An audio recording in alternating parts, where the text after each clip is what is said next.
G'day. A few episodes ago, Damien asked, what maintenance do I do on my equipment before I start work?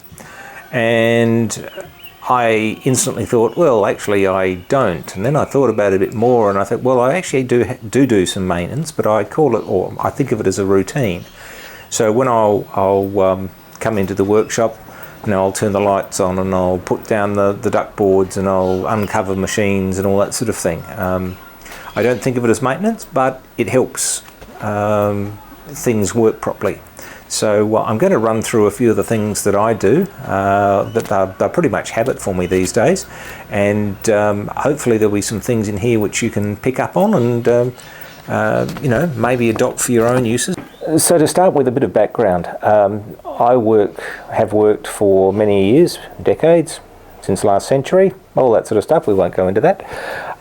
In engineering companies, and so not being a trained tradesperson, I am allowed into the trade spaces under sufferance. And so one of the things that was hammered into me very early on is if I want to use those spaces, if I want to go into those spaces, I've got to be respectful of the people in there. I've got to leave things tidy. I'm not allowed to break things, and I've got to show a little bit of, shall we say, humility in there. When I haven't, things have come a cropper. But as a result, it's ingrained in me that in my workshop, everything is tidy, everything has a place. Broken tools, well, preferably you don't break them, but if they do break, they are replaced promptly. We don't just hide them and pretend we haven't done anything. All that sort of stuff, so that I can have some admission into workplaces.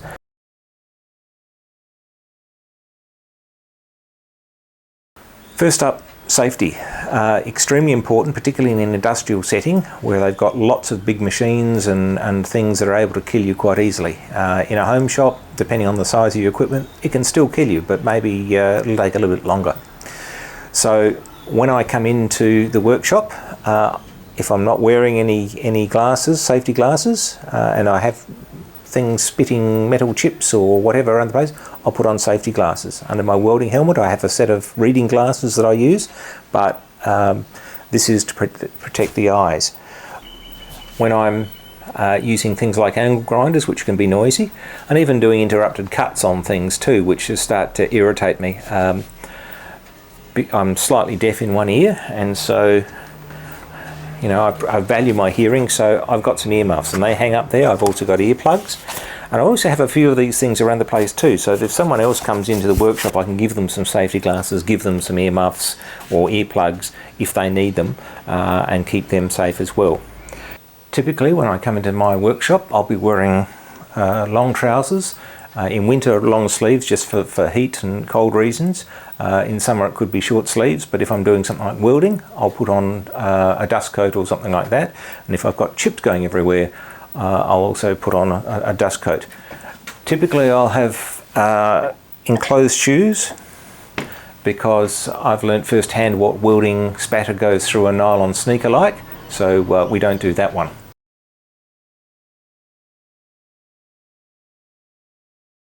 Before I start the mill up, I do some lubrication. There's a port there which goes to the main spindle, and on the other side of the head here there's another port for putting some oil in, so it just needs a squirt or two. The ways are slightly different. On an industrial machine these get lubricated daily just because that's what has to happen. Here I don't use it that much, and so what I'll do is I'll lift up the rubber flap here and just check that there's some oil on the waves, and if there's oil, that's fine. If there's not, then there's some oiling ports here and a few others around the place that I use. I use Shell toner, and the people at Shell tell me that it's good for gearboxes and things too. So that's basically what I use in the gearboxes, and in here I use the Shell oil. Hidden all over this machine and also on the lathe are a whole bunch of sight glasses. So on both the mill and the lathe there are a whole bunch of sight glasses showing oil levels for the various gearboxes. And so when I uncover the machine, because everything gets covered by its own dust cover, keep the condensation off and all that sort of thing, I'll just glance at these and see that there's oil in them. Some of them are a little bit over full, but I can live with that. The ways themselves are lubricated. There's a little pump in the apron here, and that goes through and lubricates the ways and things, so I just have to watch that there is some oil, you know, going onto the ways. The tailstock has got a little oil port on there, and so I'll give that a squirt every so often. Once again, if I see oil on the ways, I don't worry about it.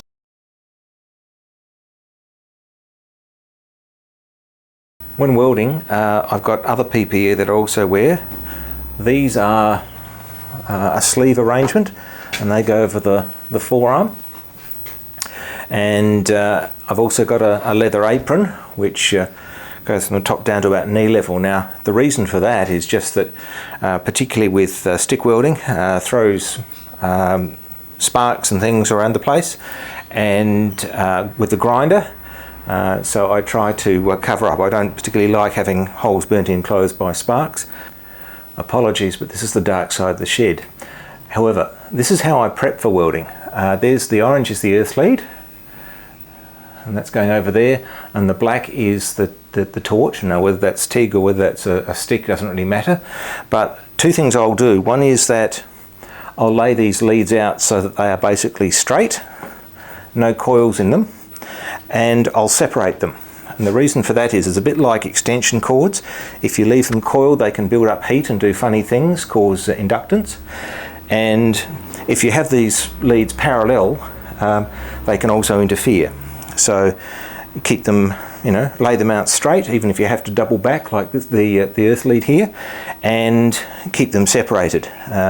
You probably don't need much separation as I've got here, but they'd still need to be separated. I checked this with an electrical engineer I know, and he says, yep, it will interfere if you're not careful, so worth thinking about.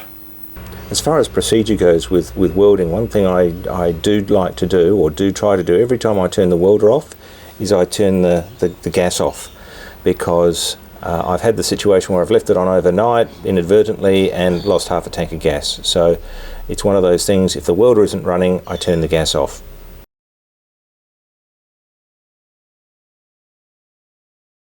So one of the cardinal rules in my workshop is that when I finish with the machine for the day, I'll clean it down. Now, to start with, that involves a paintbrush, so just flicking the chips basically off all the surfaces like that.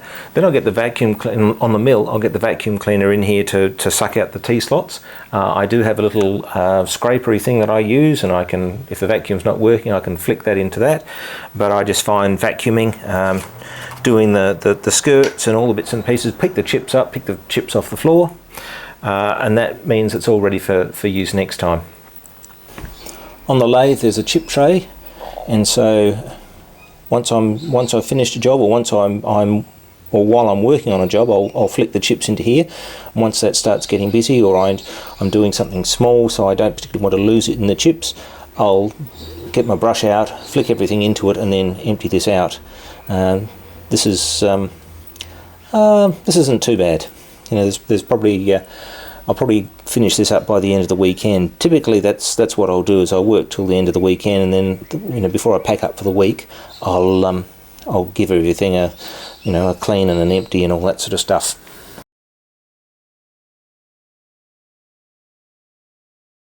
Now, when leaving, everything gets cleaned. The space has to be shared with a car, so I can't leave sharp things sitting on the floor. It'll give me punctures and that sort of thing. But I also have a few other rules. One of them is no hot work within, about half an hour of leaving the space. Hot work is basically something to generate sparks or flames, that sort of thing. So welding, grinding, those sorts of things. And that time is purely so that if something is going to catch fire because a spark has dropped into a rag or something like that, you've got time to see it and do something about it. There is a small fire extinguisher around the place somewhere. It's probably more of a joke than anything, but a fire extinguisher, fire blanket, all that sort of thing is probably a good idea to have around the place. Now, typically, because this is a shall we say a mixed use space, a car comes in here, all that sort of thing, it's not sealed. it's subject to temperature cycles, and so the rust fairies occasionally visit. I've done a separate video on rust and ways I try and prevent rust, but as a result, all the major machines have got dust cloths and things that go over them. Sometimes they're fitted, sewn down the side, sometimes they're just a straight drape, but that goes on there to try and prevent condensation getting on the machines. It also means that if I don't use a machine for several weeks, the dust settles on the dust cloth and not on the machine and gums everything up. I do a bit of woodwork here as well, and so sawdust, wood dust floating around the place, not a good thing to necessarily to go on to machine tools. So usually things are covered up. I'll use a machine. When I want to use a machine, I'll take the dust cover off, use the machine, put the dust cover on, move to the next machine, and that way I don't throw sparks, chips, whatever from one machine onto the next. If I've got bits of bare metal sitting around the place, I'll use something like some Vaseline just to give it a bit of a wipe over. But typically all tools go back into toolboxes or cases or all that sort of thing. You see some sheds around the place with shadow boards. I don't like them very much myself because you can get dust settling on things, you can get moisture settling on things, and so you've got a great chance for rust to develop there.